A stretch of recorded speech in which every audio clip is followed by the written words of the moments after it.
Before I even start this video, I just want to remind that philosophy is not a substitute for mental health. In case if you're suffering, go and seek help. Pause this video, come to it later. I hope all of you are safe and sound. And once you are in a happy state of mind, in a peaceful state of mind, then we can entertain philosophy. Today, I would like to take a verse from Gita which touched me very much and talk a bit about it. One of the questions that have always bothered me is that how is it that with all my discipline and all my planning, sometimes I'm not able to achieve what I wanted to achieve or even do what I wanted to do. It really bothers me when I end up eating that bowl of ice cream when I'm on a diet, or end up drinking a glass of wine when I clearly said no to alcohol. What is the reason? What could be the reason? I try to be disciplined, I have been disciplined, so why is it that sometimes I'm not able to do the things that I decided I will do? Other aspect of it is that I've always received, not always, but more often than not, I've received this criticism that you read ancient philosophies, you read Gita, and even after reading such profound philosophies, how can you entertain existential or sometimes even nihilistic thoughts? The short answer is that I'm a human being and I'm bound to feel all those emotions just like any other person. However, when I was reading these lines from Gita, it made me reflect on this question. It says, the line goes that it's the 60th verse of 2nd chapter, in which Lord Krishna says that even if a man is disciplined and completely committed, sometimes his senses lead him adrift. And it's so true that no matter how disciplined you are, no matter how great is your strategy, how deep is your planning, sometimes we are just led astray by our senses.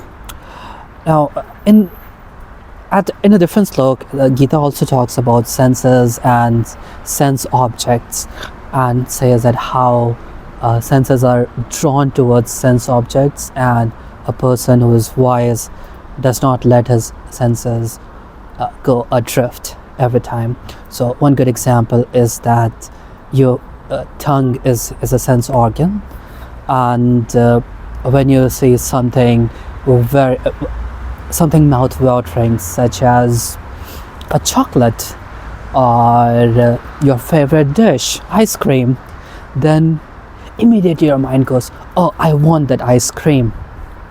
But if someone is discerning, they can think that, okay, sure, that ice cream would be nice, but right now it's more important for me to lose weight, or it's important to me to have a healthy lifestyle, and that's why maybe that ice cream can wait. That's how you sort of have certain control over your senses. Anyway, that is something that I can discuss, and I will discuss in another video, because the entire play between senses and sense objects is a whole new topic. The situation is that someone with proper discipline and proper wisdom can discipline himself to not be led astray by sense objects. Having said that, even such disciplined person, such committed person, will face situations where he is led astray by sense objects. And that's what happens to people who are super disciplined, people who are very committed. They sometimes find themselves, including me, I find myself in situations which are beyond my control, where even I'm thinking, what exactly is happening? Why am I entertaining these thoughts? Why am I having craving for one more chocolate? So the next line of Gita gives a solution to that. Before even I go and talk about solution, I think that whatever I'm saying over here is mere reflection, and I would expect nothing less from you to take my words and reflect on them. Do not treat them as gospel. Even Gita is not gospel, it's conversation between two best friends. So you don't have to take anything as for granted, just think about it. So what Gita says is that, in a very poetic way, Lord Krishna says that when a disciplined person is led adrift by his senses, he should bring himself together and focus on me. And by focusing on him, the God himself, he means that focus on the nature. And if we look a little closely, it's not very hard to see that we are a part of the nature, right? We just the way you look around, the way the sky is there or those trees are over there, we are also part of the same nature.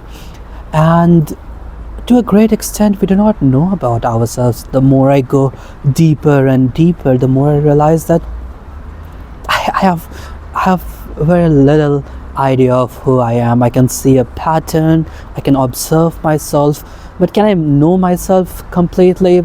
Possibly not. So the closest I know is that I'm a part of the nature, and I can come back to that realization again and again and again. So that's what Lord Krishna says by means when he says that be oriented towards me, be oriented towards the nature. And no, it's completely true. When you're having panic attacks, when you're going through things that are really difficult, if you face some really tough situations such as isolation, loneliness, or even death of a near one, it's very difficult to be focused on or to orient yourself towards God or nature, or to think yourself in terms of nature. And I think that you're bound to feel emotions in those situations. Those situations could and will definitely make you anxious, no matter how disciplined you are or how deep is your planning. You will be sad and you will be lonely, and you will be happy as well. I mean, there are certain situations that are bound to make you happy. Having said that, it's this is more of a philosophy for those times when you are not completely broken or not completely on the cloud nines, that you can slowly, gently orient yourself towards the nature, so that when there is a need for you to be in control of yourself, you can be in control of yourself. There is one level of discipline that people normally achieve by doing the things that they normally do, right? Making a schedule, doing a planning, making a strategy. And this is level 2 of the discipline, where all these things fail, and they will fail at some point of time. You are building for those contingencies. You are building for such adverse situations by orienting yourself towards the nature again and again and again. Though it's not a one size fit all solution. It's not that next time when you lose someone's clothes, it's not like you're not going to cry or you're not going to be sad. Or when you meet someone who is very much like you, when you fall in love, it's not that you're not going to be happy. Of course you will be happy, of course you will be sad, but maybe there is a possibility that you will not be completely destroyed by your failure, or your success will not go complete in your head if you continuously remind yourself that you are a part of nature. You orient yourself towards the nature, you live in harmony with nature. And to some extent, of course there are some drastic situations death of a near one, divorce, breakup, uncertainty in your life, you're losing your job. These situations are extreme situations, and of course you will feel sad. But most of the time we are sad about the things that are not so severe, or most of the time there is a way to find a solution out of difficult situations. Likewise, sometimes some of things are really happy. You're getting married, you have a newborn, you got that promotion, you got your dream job. Of course you will be happy. But a lot of times we are happy, we are counting our chickens before they hatch. We are happy just thinking of what it would be like to be in that situation.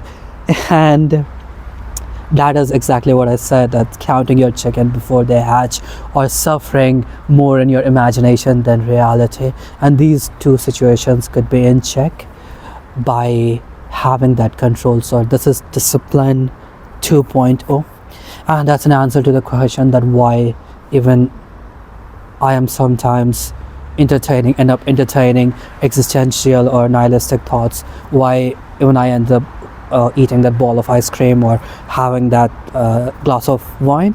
But I'm going to be very honest over here. I haven't had alcohol for the last 1 or 2 months. I'm not sure, I don't remember when was the last time I had alcohol, but for some time I didn't drink. And so I was able to quit that, and to be honest, I don't feel the craving to drink anymore.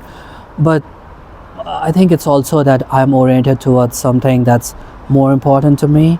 So I want, I'm doing it completely because of medical reasons, and because I want my brain to function at its utmost capacity. I don't want to damage my brain cells. That's why I'm not drinking.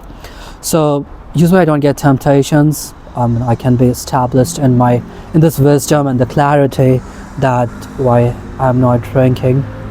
But tomorrow, if I get the temptation, maybe I will be able to see through it, and maybe 1 or 2 years from now I can tell with even more certainty that how I was able to quit alcohol for good.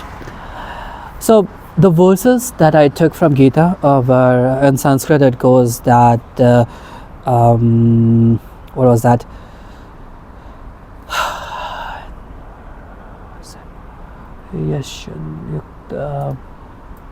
Okay, I cannot remember the first, the 60th verse, but the 61st verse was Tani sarvani sanyamya yukta asit matpara vasehi yashendriyani tasya pragya pratisthita. And 60th verse, I remember, Yatato hyapikanteya purusasya vipaschata indriyani pramarthini haranti prasabham mana tani sarvani sanyamya yukta asit matpara vasehi yashendriyani tasya pragya pratisthita. One whose senses are in his control, he is established in wisdom, and one who is established in wisdom can make wise choices. And when your senses are in your check, in your control, then you achieve a level of clarity, and out of that clarity this wisdom is born, and out of this wisdom you make the wise choices.